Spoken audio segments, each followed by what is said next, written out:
Құрметті Станислава Адамовна, сіздерді биылғы Спиваграй халықаралық байқауының 30 жылдық мерейтойымен құттықтаймын.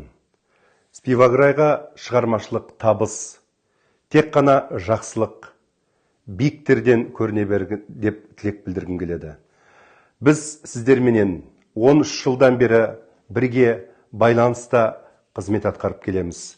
Біздің Қазақстанның өнерпаз балалары сіздердің осы үлкен Спиваграй конкурсының түрлі байқауларына қатысып, жүлделі орындарға ие болып келеді. Сіздермен бірге біз шығармашылығымызды одан әрі алдағы уақытта дамыта береміз.